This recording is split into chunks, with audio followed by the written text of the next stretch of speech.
White Claw, I can't stop. Fuck around, make my 40 pop. No popcorn, I pop pistols, reaming my body. Alright guys, Boruto episode 193. It was definitely a very good one. This is the first episode that we did get to see Kawaki actually meet the Uzumakis. Now in this particular episode, they did actually change a couple things from the manga, but I'll get into that a little bit later. One of the first things that I do want to actually talk about is, of course, Naruto convincing the rest of the 5 Kage that Kawaki should actually be there, and of course Naruto's ultimate decision on actually keeping Kawaki. Now I talked about this in multiple other videos, how Naruto keeping Kawaki when it first came out into the Boruto manga. This right here was super controversial, and I do want to kind of make a separate video of a bunch of other YouTubers and also some comments of other people actually talking about this decision, because of course I believe this right here is definitely a very, very interesting decision from Naruto. Not one that we didn't necessarily think that he'd make, because we do understand that Naruto was severely against keeping people in cages because of course he was once a Jinchuriki, but just overall the decision of keeping a very dangerous kid in his own house, and not only that, in his own village, that right there is absolutely insane. Naruto in this situation was very fortunate, and I think Naruto was very fortunate because of the fact that Naruto was once a Jinchuriki, and of course other Kages were once Jinchurikis, or actually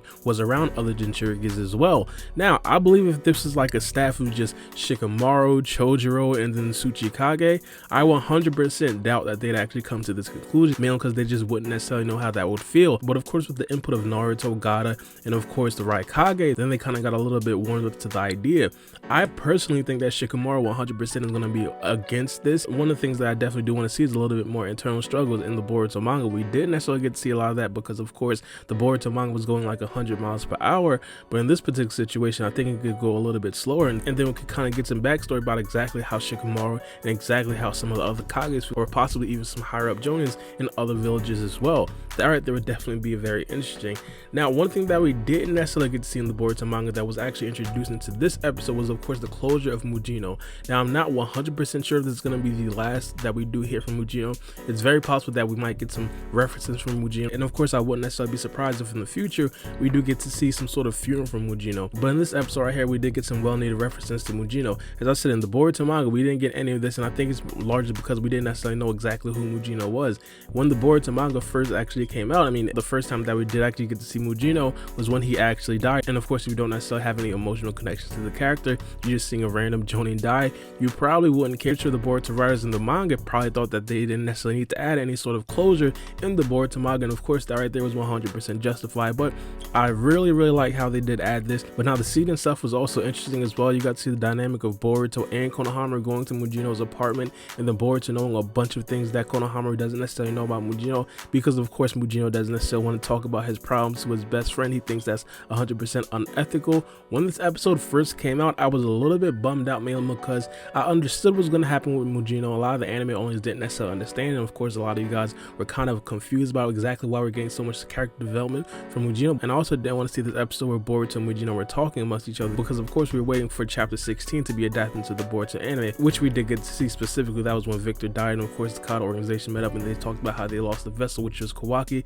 But regardless, let's get into Kawaki meeting the Uzumakis. Now this right here was very different from the Boruto manga, and I'm not necessarily going to say I like this better. Now I talked about this in my spoiler review about this episode, and I talked about how Naruto was supposed to enter the KCM mode. I think this right here was the biggest part that I really want to see in the Boruto anime, and of course we just didn't get to see. And of course not only that, once Naruto entered the KCM mode, Kawaki actually compared him to the leader of the Kata organization, which is Jigen.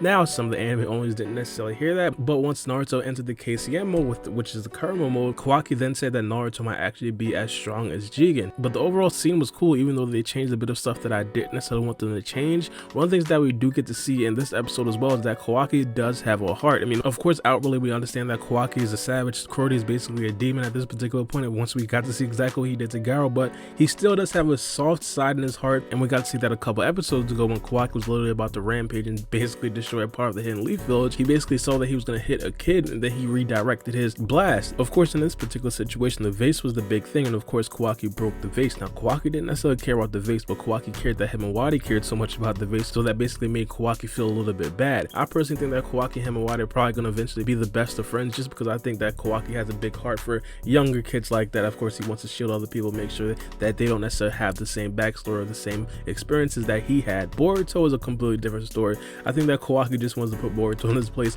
which is a very hilarious situation. Now, I think that Boruto and Kawaki in this episode, they basically did exactly what we thought it was going to do. Anime wise, it portrayed the exact same feelings that we felt in the Boruto manga.